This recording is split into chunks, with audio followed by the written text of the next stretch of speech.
How did it change your life? How did it affect you? And what made you become active? After being born and raised in central Wisconsin, we had guns in our house all the time. There were hunting rifles, there were no locks on the safe, there were no safeguards that way. You just knew that if you touched your dad's hunting rifle, you would get in trouble. And I had enough respect for my father not to touch his hunting rifles.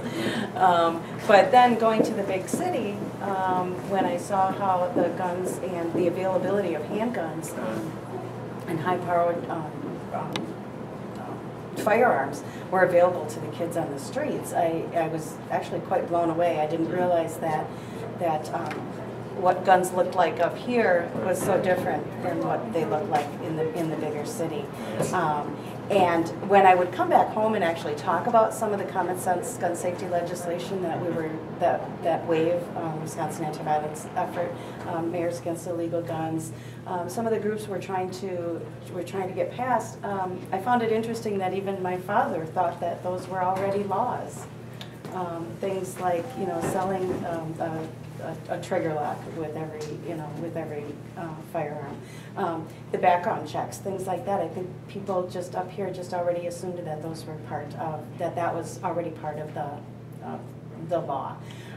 When you would start to talk to people and actually educate them a little bit more, I think people started to get a little more upset that wasn't part of the law already. Because most people don't really know the gun laws that exist right now and how easily accessible we're making guns to people who are prohibited purchasers, people who are adjudicated mentally ill. There seems to be a real issue with people not being educated and not being active on the topic of trying to close the loopholes and fix the background check system. That's something I've seen across the board. Right, and when they talk about background checks and things like that, you have to make sure that the system is keeping up.